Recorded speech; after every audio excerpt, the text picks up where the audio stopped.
Oke, teman-teman, hari ini kita bakal ngebahas TWK Super Hots untuk CPNS 2024.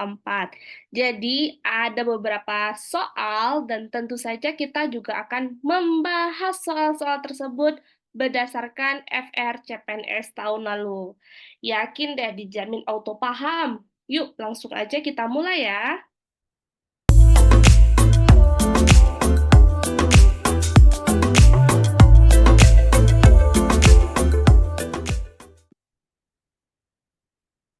Soal nomor 1. Isunya tentang nasionalisme ya. Yuk, sebelumnya kita baca dulu sama-sama. Tapi kalau teman-teman ada yang mau nge-pause videonya dan coba jawab dulu, boleh juga. Nah, yuk kita baca sama-sama. Nasionalisme pada tingkat individu atau personal merujuk pada rasa cinta, kesetiaan, dan identifikasi yang kuat terhadap negara asal atau warga negara. Oke.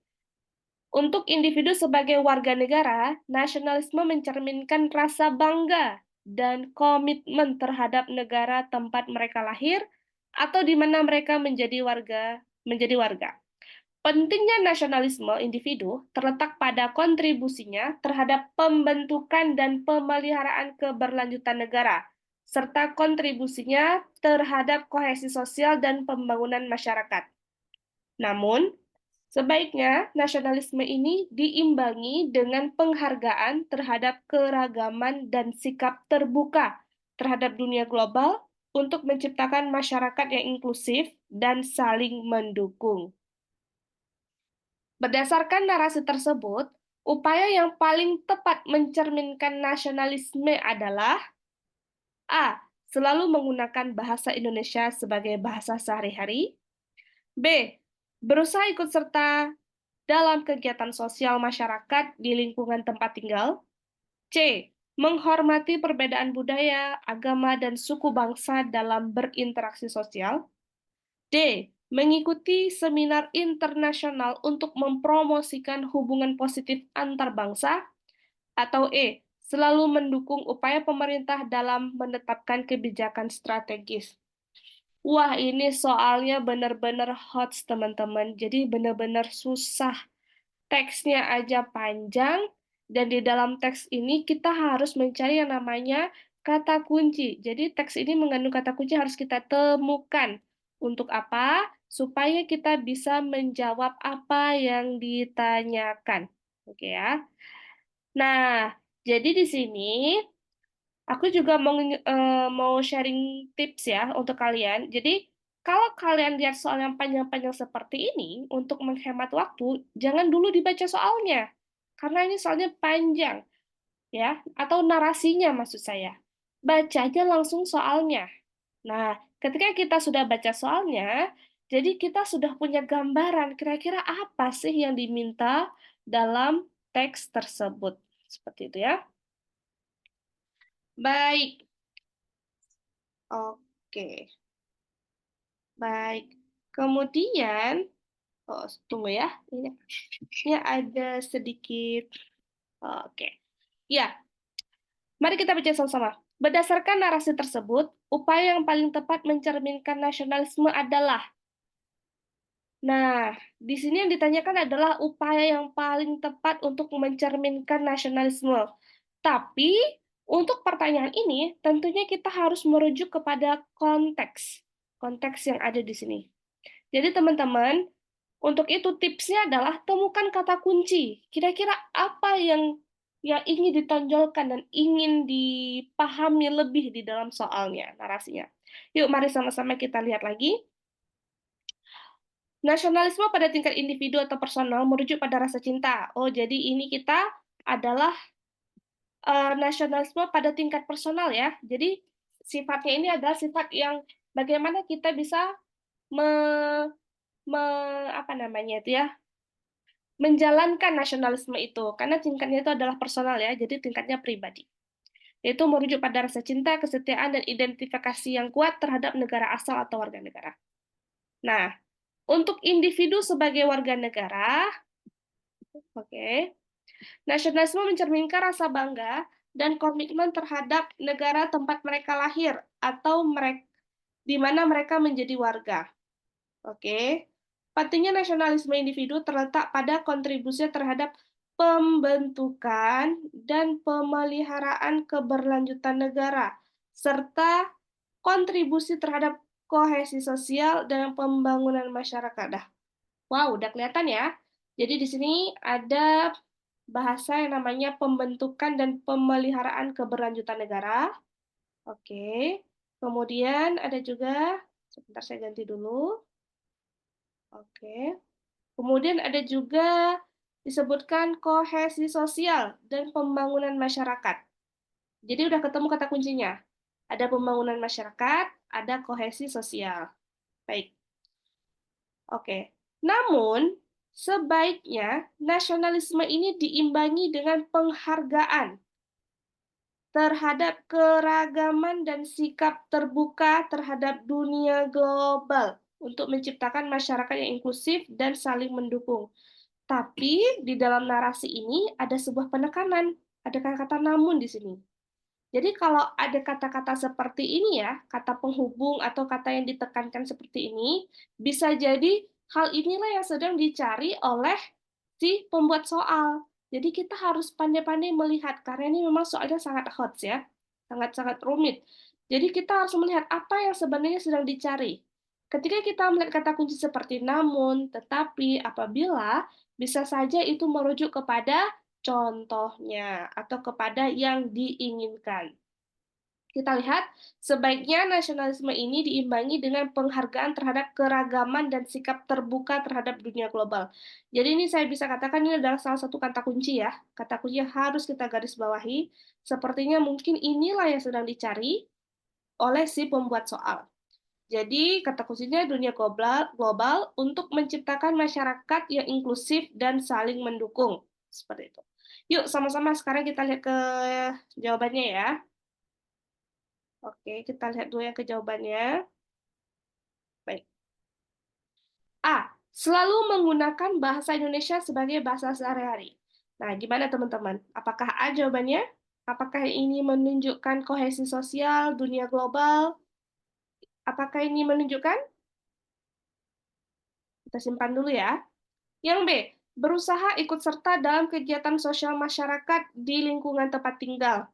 Hmm, sepertinya ini jawabannya memang sangat bagus ya, tapi tidak ada unsur-unsur sikap terbuka terhadap dunia global.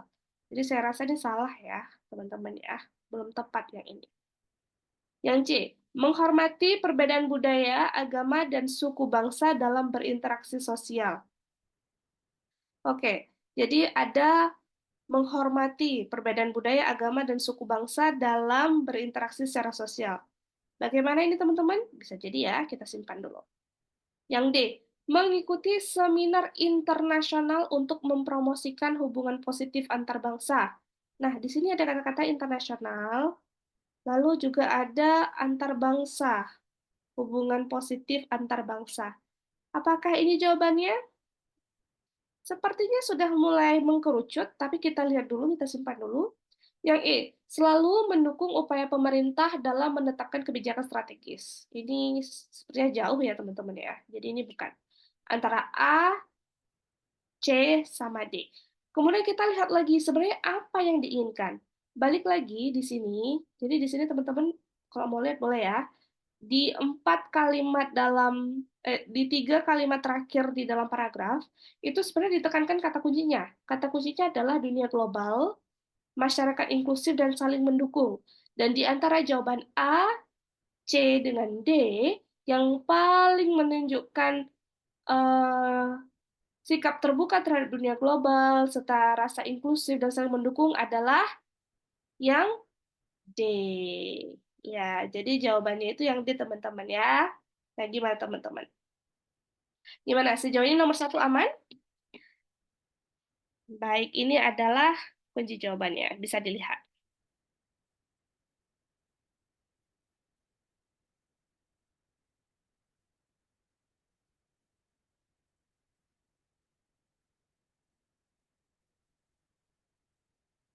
Oke, next kita lanjut ke nomor 2 ya.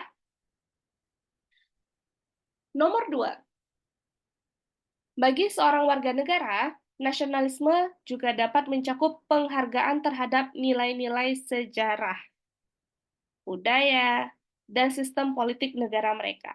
Hal ini dapat tercermin dalam partisipasi dalam kegiatan sosial, politik, dan budaya yang memperkuat identitas nasional serta menjaga dan mendorong persatuan di antara warga negara. Berdasarkan pemaparan di atas, upaya warga negara untuk mendorong persatuan dan kesatuan berdasarkan nilai politik adalah, nah, jadi langsung aja nih, teman-teman. Sama seperti soal nomor 2 tadi, jadi kalau ada soal yang seperti ini panjang-panjang, fokus aja deh langsung cari apa ya pertanyaannya yang diminta. Nah, kira-kira ini ya, mulainya dari kalimat ini sampai akhir ini. Berdasarkan pemaparan di atas, upaya warga negara untuk mendorong persatuan dan kesatuan berdasarkan nilai politik. Nah, kita langsung mengkerucutkan kepada nilai politik. Jadi, apa yang bisa dilakukan oleh warga negara untuk mendorong persatuan dan kesatuan dari nilai politik. Seperti itu. Yuk sama-sama kita lihat. A. Mengharuskan keluarga dan kerabat terdekat untuk ikut serta bergabung ke dalam partai politik. B. Memberikan edukasi politik kepada masyarakat muda yang masih berada di bangku sekolah. C. Menggunakan hak pilih dan turut andil dalam menyukseskan pemilu yang diselenggarakan oleh negara. D. Melaporkan jika ada kecurigaan terhadap praktik-praktik kampanye hitam oleh partai politik. Atau E. Menentang money politik atau politik uang. Waduh, soalnya jawabannya ini memang hampir mirip-mirip ya, dan semuanya itu positif loh, kalau kita lihat. Jadi memang soal untuk TWK dari tahun kemarin ya, atau dari 2 tahun kemarin, itu soalnya memang sifatnya penalaran ya teman-teman. Dan sangat sedikit yang merupakan hafalan, atau sangat sedikit yang seperti contohnya undang-undang yang keluar itu hampir tidak ada. Jadi memang semuanya itu penalaran. Yang diperlukan adalah kita memahami konsep, kita memahami apa yang ingin ditanyakan atau yang ingin dicari dari sebuah pertanyaan di dalam soal. Untuk soal nomor 2, yang ditanya adalah apa yang bisa kita lakukan sebagai warga negara untuk mendorong persatuan dan kesatuan berdasarkan nilai politik. Ayo, kira-kira teman-teman jawabannya apa? A, B, C, D, atau E? Yuk, kalau udah ada jawabannya, boleh ya, mungkin bisa share atau komen di kolom komentar. Oke, yuk sama-sama kita bahas. Yang A, mengharuskan keluarga dan kerabat terdekat untuk ikut serta bergabung dalam partai politik. Gimana nih teman-teman? Sebenarnya ya boleh-boleh aja ya, seperti itu. Tapi di sini ada kata-kata mengharuskan. Nah, apakah memang harus kita selalu untuk ikut atau bergabung dalam partai politik sebagai warga negara? Seperti itu. Ini sebenarnya kita harus mengkaji lebih kritis ya. Kira-kira apakah ini sesuai dengan yang diminta atau tidak? Oke, kita tinggalkan dulu yang A, kita lihat yang B. Memberikan edukasi politik kepada masyarakat muda yang masih berada di bangku sekolah. Nah, kita nih sebagai warga negara nih, kira-kira apakah tugas kita atau tanggung jawab kita yang bisa kita upayakan adalah memberikan edukasi politik? Apakah iya? Saya rasa tidak ya, karena edukasi politik ini sebenarnya adalah tanggung jawab dari negara, seperti itu. Dan juga kita lihat di sini yang disasar adalah masyarakat muda yang masih berada di bangku sekolah. Jadi ini sepertinya memang tanggung jawabnya mungkin para guru-guru ya yang ada di sekolah seperti itu atau pihak sekolah. Jadi yang B ini kayaknya jelas bukan. Yang C, menggunakan hak pilih dan turut andil dalam menyukseskan pemilu yang diselenggarakan oleh negara. Menggunakan hak pilih. Apakah kita sebagai warga negara bisa menggunakan hak pilih? Tentu bisa ya. Apakah kita bisa turut andil dalam menyukseskan pemilu? Tentu saja, dengan kita menggunakan hak pilih, kita ikut menyukseskan pemilu. Nah, ini sepertinya jawabannya lumayan mantap ya. Tapi kita simpan dulu, kita lihat yang D. Melaporkan jika ada kecurigaan terhadap praktik-praktik kampanye hitam oleh partai politik. Wah, melaporkan jika ada kecurigaan. Nah, gimana nih teman-teman yang ini? Sepertinya bagus juga ya. Tapi kalau kita cermati, di sini tuh unsurnya adalah kecurigaan. Jadi kecurigaan ini masih curiga batasnya, belum ada bukti-bukti. Nah, jadi kalau kita sistem pelaporan tentunya harus ada yang namanya bukti-bukti. Kalau kecurigaan di sini bisa jadi bukti-buktinya itu belum ada. Jadi kita ini sepertinya kurang pas ya jika kita melaporkan jika ada kecurigaan terhadap praktik-praktik kampanye hitam, kecuali sudah memang ada bukti-buktinya. Yang E, menentang money politik atau politik uang. Iya, ini adalah salah satu contoh dari upaya kita, warga negara, untuk mengamalkan nilai-nilai politik yang baik. Tapi apakah ini mendorong persatuan dan kesatuan? Apakah iya? Nah, kita lihat dulu ya. Nah, jadi ada jawaban yang E, kemudian ada jawaban yang C, kemudian ada jawaban yang A. Kira-kira, teman-teman, yang mana yang paling tepat dari tiga jawaban yang sudah kita kerucutkan ini? Oke, ya, kalau saya yakin bahwa jawaban yang benar itu adalah yang C, karena ini adalah upaya yang paling bisa kita lakukan, ya, untuk mendorong persatuan dan kesatuan bangsa kita, yaitu dengan menggunakan hak pilih pada saat pemilu dan menyukseskan pemilu yang diselenggarakan oleh negara, seperti itu ya. Jadi jawabannya itu yang benar adalah yang C. Nah, gimana teman-teman? Susah ya kalau soalnya HOTS kayak gini. Tapi nggak apa-apa, kita akan belajar sama-sama, ke depannya pasti lebih mudah. Oke, untuk kunci jawabannya atau dan pembahasannya bisa dilihat di slide ini.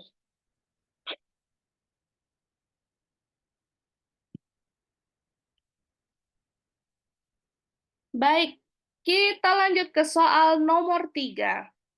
Waduh, soalnya memang luar biasa ini ya. Soalnya sangat-sangat susah. Nah, sebenarnya kalau soalnya susah, dalam penalaran seperti ini teman-teman, kita itu memang harus paham konsep. Apa sih sebenarnya nasionalisme ini? Apa sih sebenarnya keadilan sosial? Atau apa itu Bhinneka Tunggal Ika atau Pancasila? Konsep-konsep dasar itu memang harus kita pelajari. Nanti aku bakal buat sebuah materi juga yang khusus ngebahas tentang konsep dan teorinya ya. Jadi nanti kita juga bisa perkuat dengan soal-soal dan pembahasan lainnya. Oke, next. Soal nomor 3. Nilai-nilai nasionalisme yang muncul pada masa pergerakan kemerdekaan Indonesia memiliki relevansi yang kuat dengan kondisi Indonesia saat ini. Misalnya, sorry, pada masa pergerakan kemerdekaan, para pejuang kemerdekaan menyatukan berbagai kelompok dan suku di Indonesia untuk bersama-sama melawan penjajah. Oke. Hal tersebut masih tercermin dalam kondisi saat ini, di mana nilai persatuan dan kesatuan sangat penting dalam menghadapi tantangan dari berbagai aspek, termasuk perbedaan suku, agama, dan budaya. Begitupun dengan nilai keadilan sosial yang tercermin dalam pergerakan kemerdekaan Indonesia. Adapun nilai keadilan sosial yang relevan dengan saat ini adalah kecuali. Nah, pertanyaannya nih, kita ingin untuk mencari apa yang masih relevan dengan nilai keadilan sosial dari masa lampau hingga saat ini. Tapi yang kecuali, artinya yang tidak benar, ya. Ini harus dilihat nih. Oke. Oke. Kita lihat jawabannya A. Adanya upaya pemerintah untuk mengatasi ketidaksetaraan pembangunan antar wilayah, termasuk pengembangan infrastruktur dan penyedia layanan dasar. B. Peningkatan akses dan kualitas pendidikan serta pelayanan kesehatan masih menjadi fokus dalam perwujudan keadilan sosial, terutama di wilayah-wilayah yang terpinggirkan. C. Upaya untuk melindungi hak asasi manusia dan menciptakan sistem hukum yang adil. D. Pengentasan kemiskinan dan ketidaksetaraan tetap menjadi prioritas dengan fokus pada program-program sosial dan ekonomi yang inklusif. Atau E, pemberian izin usaha secara besar-besaran untuk pengelolaan sumber daya alam bagi investor luar negeri. Nah, teman-teman, mana nih kira-kira jawabannya?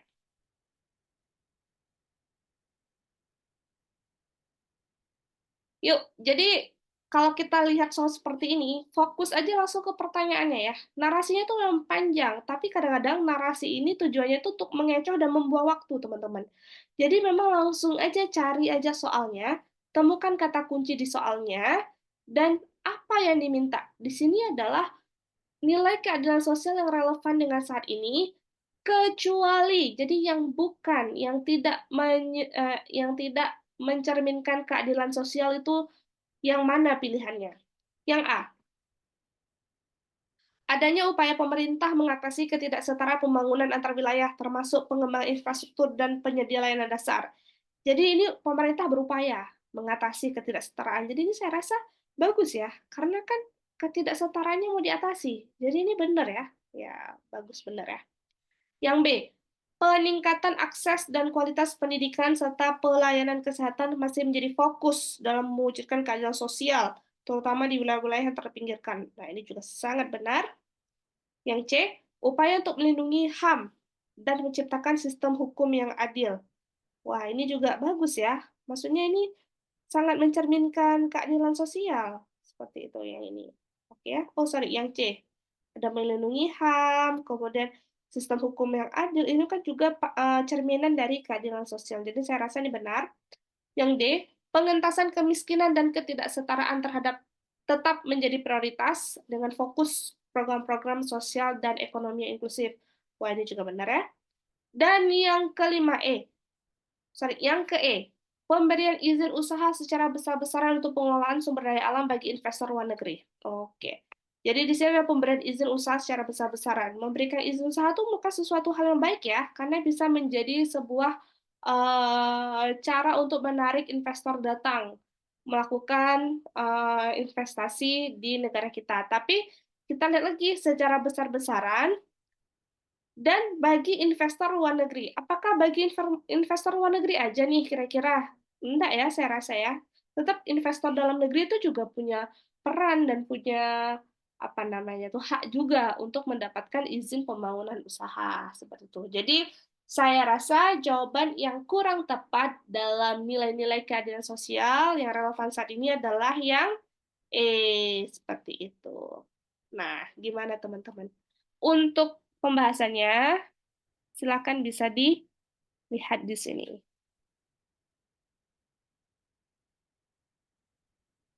Oke, lanjut. Kita akan ngebahas soal nomor 4. Nah, teman-teman kalau mau baca duluan soalnya boleh ya di-pause dulu, kemudian dicoba jawab sendiri, lalu kita bahas sama-sama. Nggak masalah. Merancang program pendidikan untuk membangkitkan semangat nasionalisme di kalangan generasi muda memerlukan pendekatan holistik yang melibatkan elemen-elemen edukatif, kreatif, dan interaktif, dengan tujuan untuk meningkatkan pemahaman dan rasa cinta terhadap bangsa dan negara, membangun identitas nasional yang kuat dan positif, dan mendorong partisipasi aktif dalam pembangunan bangsa. Di bawah ini, hal yang dapat dilakukan untuk meningkatkan kemampuan sosial pada generasi muda adalah A. Penggunaan teknologi pendidikan untuk menjadikan pembelajaran lebih menarik dan interaktif. B. Pembentukan klub nasionalisme dengan kegiatan seperti pelatihan pramuka, pertunjukan seni lokal, dan kunjungan ke situs bersejarah. C. Pembelajaran keterampilan komunikasi yang positif, termasuk dialog antar etnis dan penghargaan terhadap keragaman budaya. D. Memberikan tugas proyek yang melibatkan siswa dalam pengembangan ide kewirausahaan sosial yang dapat mendukung pembangunan lokal dan nasional. E. Rencanakan kunjungan ke institusi-institusi nasional seperti museum sejarah, gedung parlemen, dan tempat-tempat bersejarah. Seperti itu. Oke, kira-kira jawabannya yang mana ya? Soalnya ini bagus-bagus semua ya. Soalnya itu memang bisa dilakukan semua sama generasi muda. Seperti itu. Jadi teman-teman, lagi-lagi, baca soalnya aja. Yang utama, baca soalnya dulu, yang pertama dan utama. Baru kalau misalnya nanti di soalnya diminta narasi atau sesuai dengan konteks, baru kita akan baca narasinya. Tujuannya untuk apa? Yang pertama untuk menghemat waktu, yang kedua adalah kadang-kadang teks ini juga sifatnya itu pengecoh aja dia. Atau untuk membuat kita apa ya? Membuat kita eh, apa ya, berpikirnya tuh terlalu luas. Karena kadang-kadang yang diminta tuh ada sesuatu hal yang sudah spesifik. Contoh ya, pertanyaan untuk soal nomor 4 adalah di bawah ini hal yang dapat dilakukan untuk meningkatkan kemampuan sosial pada generasi muda. Jelas. Jadi pertanyaannya, apa aja sih upaya yang bisa dilakukan untuk meningkatkan kemampuan sosial pada anak-anak muda, generasi muda seperti itu. Kemudian kalau kita lihat soalnya, kita lihat jawabannya, semua itu memang mirip-mirip ya. A bagus, B bagus, C bagus, D bagus, E bagus, semua bagus. Waduh, memang pusing banget. Tapi ini ada celahnya. Kita harus melakukan yang namanya itu analytical skill atau skill menganalisis. Kita bisa menganalisis kemudian mengeliminasi hal-hal atau jawaban-jawaban yang dirasa kurang sesuai. Yuk kita lakukan. Yang A, penggunaan teknologi pendidikan untuk menjadikan pembelajaran lebih menarik dan interaktif. Apakah ini meningkatkan kemampuan sosial? Saya rasa ini agak jauh ya, karena ini hubungannya dengan teknologi pendidikan untuk menjadikan pembelajaran lebih menarik dan interaktif. Saya rasa ini lebih meningkatkan kemampuan belajar ya, sepertinya, supaya cepat untuk kita nangkap proses pembelajaran. Jadi saya rasa yang ini bukan ya, karena jauh ya, kita lihat ya. Yang B, pembentukan klub nasionalisme dengan kegiatan seperti pelatihan pramuka, pertunjukan seni, lokal, dan kunjungan ke situs bersejarah. Nah, jadi klub nasionalisme dibentuk seperti pelatihan pramuka, pertunjukan seni lokal, dan kunjungan ke situs bersejarah. Apakah ini meningkatkan kemampuan sosial secara spesifik? Sepertinya kalau saya lihat, bukan ya, karena memang sudah menjurus ke nasionalisme. Jadi nasionalisme itu sifatnya itu memang rasa cinta tanah air, rasa bangga bertanah air Indonesia, berkeluargaan Indonesia. Jadi saya rasa ini kurang cocok dengan peningkatan kemampuan sosial, tapi lebih ditekankan kepada nasionalisme atau rasa cinta tanah air. Jadi ini sepertinya bukan juga ya. Yang C, pembelajaran keterampilan komunikasi yang positif, termasuk dialog antar etnis dan penghargaan terhadap keragaman budaya. Kita lihat di sini, ada yang namanya keterampilan komunikasi yang positif, kemudian dialog, kemudian keragaman budaya. Jadi kita lihat di sini, kata kuncinya adalah komunikasi. Apakah komunikasi itu dilakukan untuk bisa meningkatkan kemampuan sosial? Ya, tentu ya. Jadi komunikasi positif itu adalah salah satu cara yang bisa dilakukan untuk meningkatkan kemampuan sosial. Nah, supaya apa? Supaya kita bisa memahami antara satu dengan yang lain, membangun percakapan, membangun kesamaan visi misi dan lain sebagainya. Jadi ini sepertinya bagus ya jawabannya ya. Kita simpan dulu. Yang D, memberikan tugas proyek yang melibatkan siswa dalam pengembangan ide kewirausahaan sosial. Nah, yang dapat mendukung pembangunan lokal dan nasional. Nah, ada kata-kata sosial di sini. Tapi apakah ini keterampilan sosial? Gimana? Apakah ini keterampilan atau kemampuan sosial? Saya rasa yang lebih tepatnya ini adalah kemampuan wirausaha ya teman-teman ya. Jadi ini ada kata-kata kuncinya ide kewirausahaan. Jadi kemampuan untuk berwirausaha. Nah, secara spesifiknya. Jadi saya rasa ini juga bukan ya. Walaupun ada kata-kata sosial, tapi ini untuk mengecoh aja sebenarnya. Yang E, rencanakan kunjungan ke institusi-institusi nasional seperti museum sejarah, gedung parlemen, dan tempat-tempat bersejarah. Ini juga bukan ya, ini lebih ke untuk belajar ya, atau pendidikan. Jadi, dari A sampai E, jawaban yang paling tepat untuk soal nomor 4 ini adalah yang C. Oke. Wah, susah ya. Memang susah. Tapi kalau kita bisa mengembangkan skill analisis kita dan kita mengeliminasi satu persatu, pasti kita akan menemukan jawaban mana yang sesuai. Untuk pembahasannya bisa dilihat di slide yang ini. Silakan.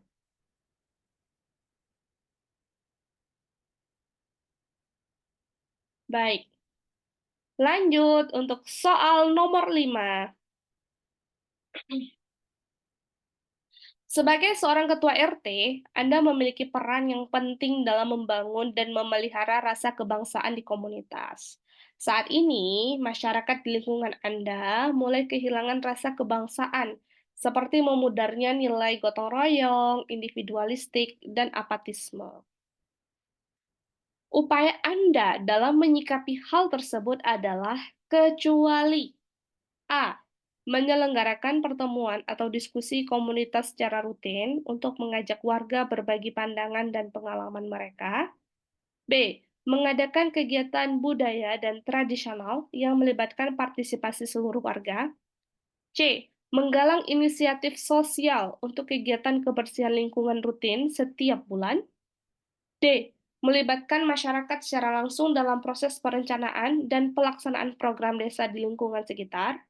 Atau E. Menggunakan media sosial untuk memantau aktivitas masyarakat. Baik, kira-kira jawabannya yang mana ini, teman-teman? Oke, lagi-lagi jika ada soal langsung ke kalimat pertanyaannya. Dimulai dari sini hingga ke sini. Di sini yang diminta adalah upaya Anda dalam menyikapi hal tersebut.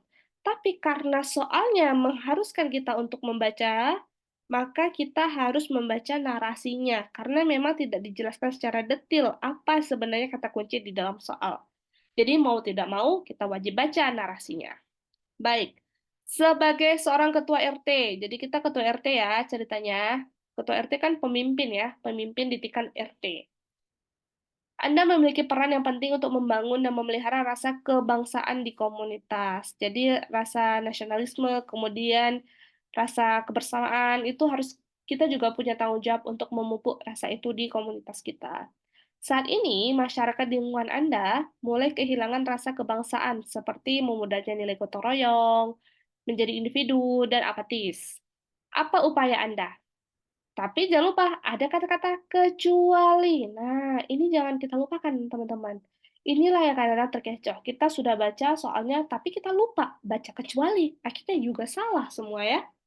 Oke.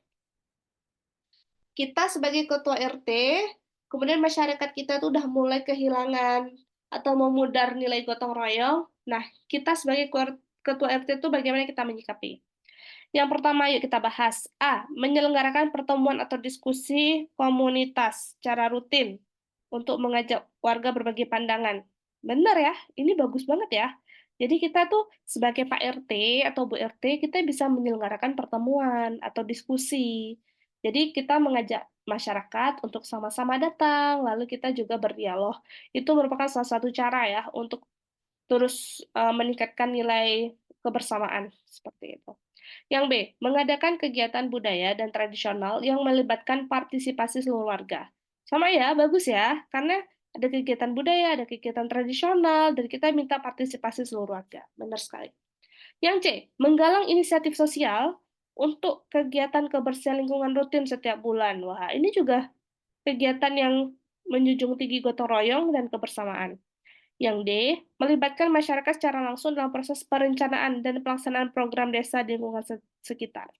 Wah, ini juga ini ya, karena ini ada aksi inisiatifnya juga tinggi, ngajak masyarakat dalam proses perencanaan. Oke. Yang E, menggunakan media sosial untuk memantau aktivitas masyarakat. Nah, penggunaan media sosial untuk memantau. Memantaunya ini memantau apa? Apakah ini memantau dalam hal positif atau memantau dalam hal negatif? Kita tidak tahu. Jadi, mungkin lebih baik kalau menggunakan media sosial untuk membagikan informasi yang bermanfaat bagi masyarakat itu kayaknya lebih ini ya, lebih menjawab seperti itu. Jadi, kata-kata untuk memantau aktivitas masyarakat ini masih ambigu, memantau dalam hal apa seperti itu. Jadi, saya rasa dari A sampai E, jawaban yang masih belum sempurna atau kurang tepat adalah yang E gitu. Jadi, teman-teman, jawabannya adalah yang E. Seperti itu. Ini ada kunci jawabannya, silakan dilihat. Baik. Nah, ini adalah soal dan latihan untuk teman-teman. Jangan lupa dicoba, please, untuk jawab. Pasti bisa. Dan jawabannya itu kalian tulis di kolom komentar ya. Dan sertakan juga alasannya, kenapa kalian memilih jawaban tersebut. Oke, terima kasih banyak teman-teman. Insya Allah nanti kita akan ketemu lagi dan aku bakal ngebahas banyak banget soal-soal TWK-TWK yang super hot, yang merupakan FR dari soal-soal CPTS tahun lalu. Dan sama-sama kita akan belajar dan semoga kita semua berhasil menjadi CASN di tahun 2024 ini. Semangat! Terima kasih ya. Jangan lupa untuk like, share, dan subscribe channel ini supaya kita bisa sama-sama terus berkembang. See you!